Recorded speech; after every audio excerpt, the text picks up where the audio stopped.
Okay, guys. Welcome back. So, I think this will be our last trigonometry video on grade 10 work. So, yes. So I'll just try to sum up everything and also like give you hints on this trigonometry grade 10. So it means that the next time we meet on this trigonometry lesson, we'll be doing the grade 11 work now.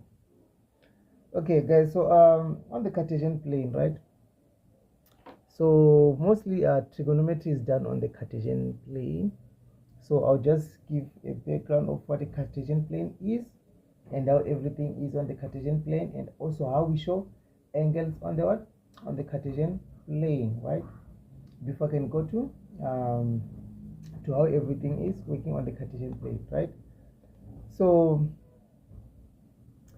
Cartesian plane is a system that is having coordinates that gives us x and y, right? So this is the Cartesian plane. So mostly the Cartesian plane, guys, we deal them in analytical geometry. That's where we deal with Cartesian plane the most, right? So let's see.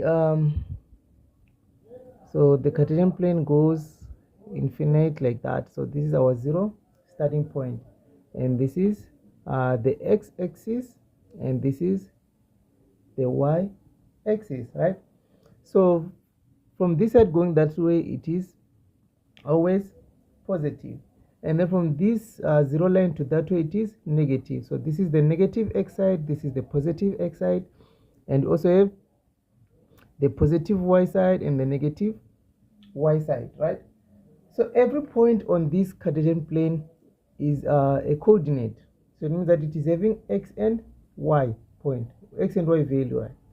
So it means that if we can place our point here, so it means that this point here to be having the positive x and the positive y, like that, something like that. So that is our Cartesian plane, right? That is our Cartesian plane.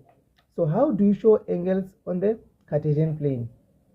So the way that you show angles on the Cartesian plane is that whenever we draw a line, most of the times we call it a radius, the line that comes from the zero line to a certain point. So let's say we're having our point P there.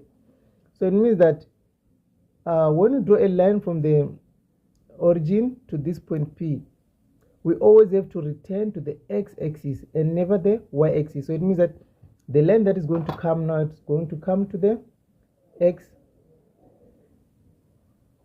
like that. Can you see that? So now we're having acute right-angled triangle like that. Don't forget that the point that they'll be giving you here, for example, if they're giving you that this is 2 and 3 like that, right? So it means that 2 is your x value. So it means that to move from there to there, it is 2, and to move from there to there, it is 3 as your y value, right? It is 3. And now to find the radius, it will become so much simple. Do you want to take a guess? Yes, so we use the theorem of Pythagoras to find this side, right? So don't forget that we said the theorem of Pythagoras, we say what? So this will be our, so if this is our theta, so it means that this is our what? Our opposite. And our opposite is also our what? Our y value, right? And this is our adjacent. And we said adjacent, so it is also our what? Our x value. And this is our hypotenuse, and you also call it the what? The radius, right? So can you see how things work now on a Cartesian plane? It means that the opposite is now y, the adjacent is now x, the hypotenuse is now r. And don't forget that r is always positive. So this r is always positive. And now the y and the x, they will depend on the quadrant that they are in. So this is our first quadrant, this is our second quadrant, and this is our third quadrant, and this is our fourth quadrant, right? So as we're having situations like this, so this is the first, second, third, and fourth quadrant, right? And don't forget that we said R is the hypotenuse now, and it is always positive, and our opposite now is Y, and our adjacent is now X. Can you see that? So it means that to find our radius there, we use the theorem of Pythagoras, right? So don't forget that our R squared is equals to X squared plus Y squared. Can you see that now? Because this is the hypotenuse, so it is our R. So R squared is equals to X squared plus Y squared. This is the theorem of Pythagoras. So it means that we can solve for R in that way, right? Okay. So let's continue. So I hope you understood what we were trying to explain on the previous, that the radius is always positive, and it is the hypotenuse, and the X is the adjacent, and the Y is the opposite, right? So like I said, if we are having a point there, right? So I'm just trying to explain something that is so simple. So we said if we're having a point there, we are going to have positive X and positive Y, right?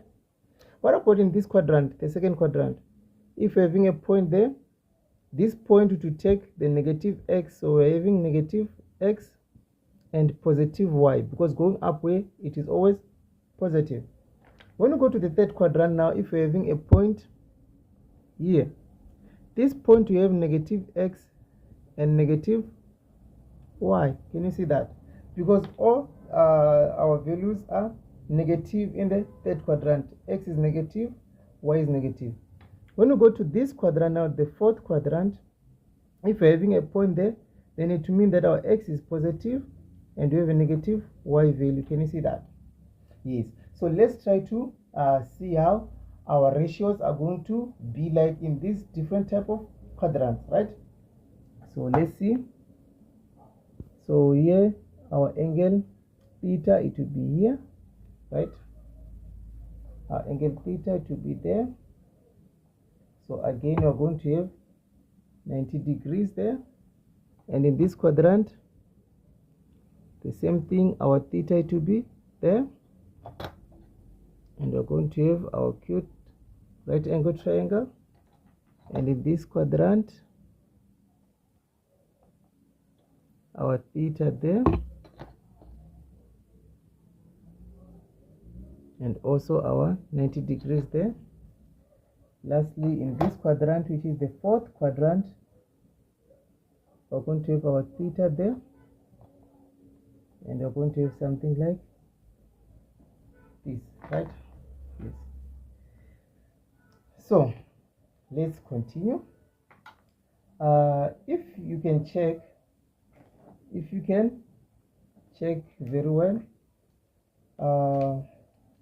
we said our opposite is now the what? The Y value, right? And we said our adjacent is not the what? The X value, right? And we said our hypotenuse is not the what? The radius, right? So can you try to put sine, cos, and tan theta in the form of this? Let's see. So we said, okay, let me do like this. Okay, we said sine theta is equals to what? Opposite over hypotenuse. So which means that our opposite is Y. So sine theta is Y over R. Can you see that? Let's try cos theta. We said cos of theta is equals to adjacent over our hypotenuse, right? So which is in this case X over R.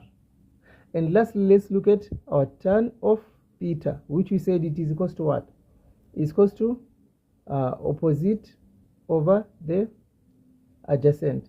So opposite over the adjacent here, opposite over the adjacent. So this is Y over X. Can you see that?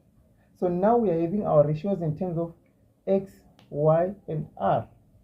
So sin theta is equals to Y over R, cos theta is equals to X over R, and tan theta is equals to Y over X there. Can you see that? So if that's the case now, what's going to happen? We're going to determine or we're going to explore how these ratios are going to be in different quadrants, right? So as we said, this is our first quadrant, this is our second, this is our third quadrant, and lastly this is our fourth quadrant, right? So in the first quadrant, as we said, all these are positive. So again, here is our radius there, and we said radius is always positive, right? So if we take a look at tan theta is equal to y over x. Y is positive, x is positive, so which will make our tangent positive in the first quadrant, right? And let's take a look at sin theta. Can you see sin theta there? So at sin theta, we are having y over r, right? So our y there is positive, our r is always positive, making our sin theta also positive in the first quadrant. Let's take a look at tan theta, cos theta now. Cos theta is x over r, which our x here is positive this side, right? And r is positive, so which makes also cos theta to be positive. So it means that all the ratios here, they are positive in the first quadrant. Can you see that? Yes. So let's take a look at the second quadrant. So in the second quadrant, we are having negative x, right? Negative x, but positive y and positive r. So let's take a look at sine there. Sine is y over r, which y is positive, r is positive. So we're always going to get a positive number there. So this sin theta here, it is positive. Let's take a look at cos theta. Cos theta is equal to adjacent, x over r, right? And our x here is negative, our r is positive. And negative divided by positive becomes negative. So it means that cos here is negative. Sin is still positive, but cos is negative. So it means that our cos theta is negative there. Can you see that? And then let's move on to tan of theta. Tan of theta is y over x, right? And our y here is positive, but our x is negative. So positive divided by negative becomes what? Becomes negative. So it means that our tan of theta is negative here, leaving only sine of theta positive in the second quadrant. Can you see that? Yes. So it means that our sine theta is positive in the second quadrant. In the first quadrant, all ratios are positive. In the second quadrant, only sine is positive. But now cos and tan are negative in the second quadrant. So let's move to the third quadrant. Let's see what happens in the third quadrant, right? So in the third quadrant, if you take a look at sine there, sine is y over r, and our y here is negative, right? So if it is y over r, this y is negative, but our r is always positive. So it means that our sine theta here is negative. Let's take a look at cos theta now. Cos theta is x over r, which our x is negative and our r is positive. So it means that also our cos of theta here, it is negative in the third quadrant, right? So lastly, let's take a look at tan theta, which is y over x, right? So y over x, in this quadrant, y is negative, x is negative, and negative divided by negative, it gives us a positive value. So it means that here, tan of theta is positive. So which makes first quadrant all positive, second quadrant only sine positive, and third quadrant only tangent positive in the third quadrant. Let's move to the fourth quadrant now, right? So in the fourth quadrant, if you take a look, we said in the fourth quadrant we're having positive x and negative y. So if we take our sine of theta, it is y over r, which our y is negative. So it means that our sine theta becomes negative, right? And let's take a look at tan theta there. Tan theta is y over x, and our y here in the third quadrant is negative, and our x is positive, which makes our tan theta negative in the what? In the fourth quadrant. And lastly, let's take a look at cos theta. Cos theta is equal to x over r, right? And our x is positive, our r is positive, which makes our cos of theta positive in the fourth quadrant. So now it leaves us with this. So all ratios positive, only sine is positive, only tangent is positive, and here only cos is positive, which they give us this cast diagram. Some they say all stupid teachers cry, or all students take coffee, just to memorize it well. So it means that in the first quadrant all ratios are positive, in the second only sine is positive, in the third only tangent is positive, and in the fourth quadrant only cos is positive, out together so far.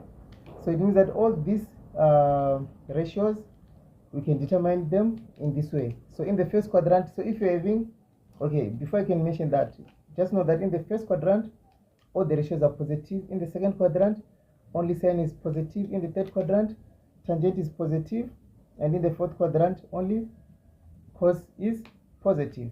So it means that where I said only sine is positive, so it means that other ratios are negative. Where I said only tangent is positive, it means that all other ratios are negative. And here where I said cos is positive, so it means that other ratios are negative. So now we're having this question here as an example. So we're having the line OB.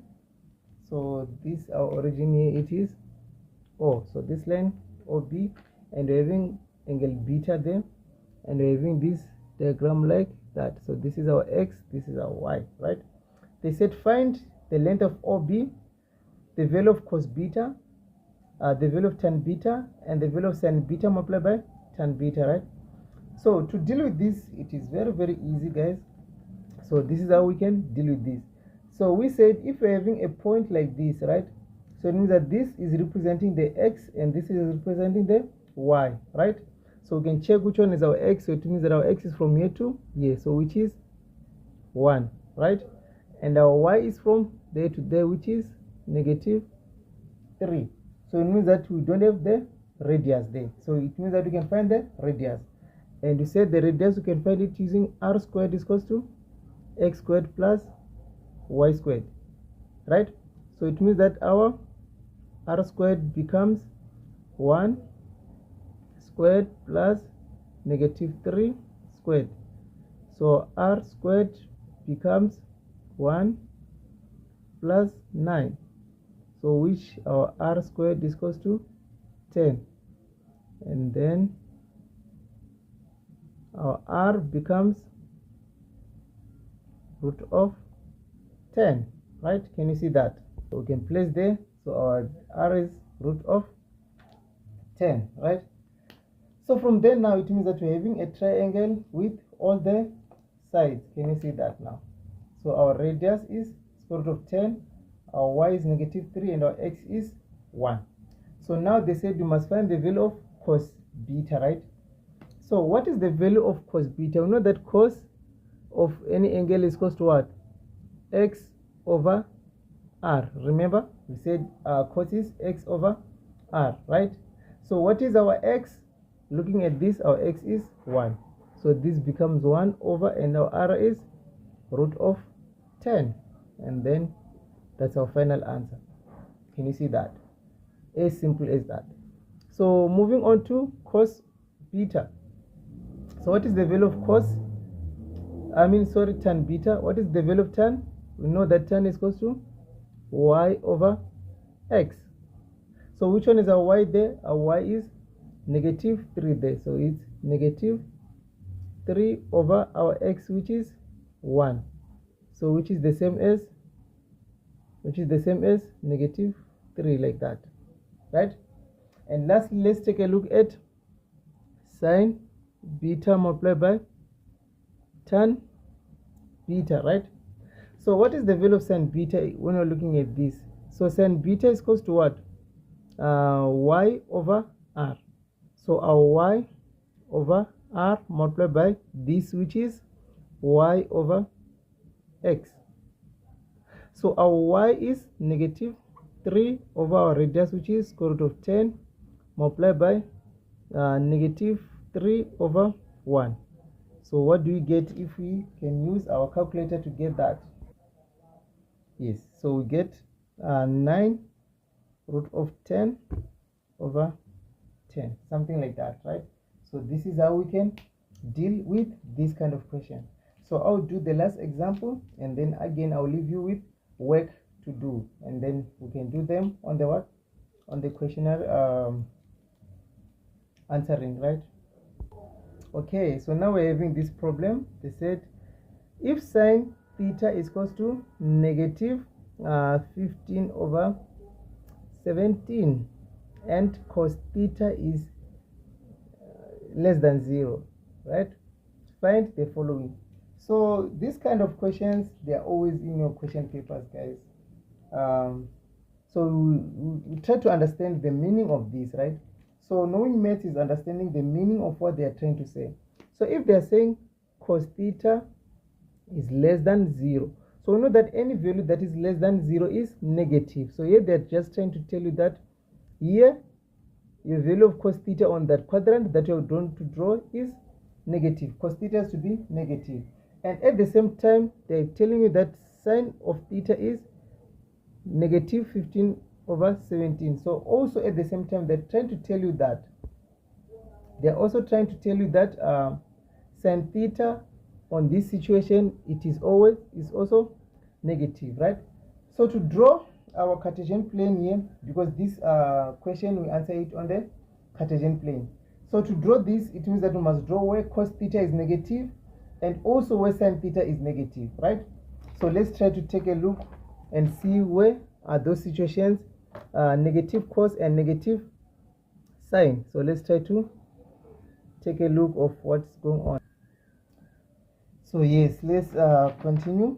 So as you can see in this diagram, that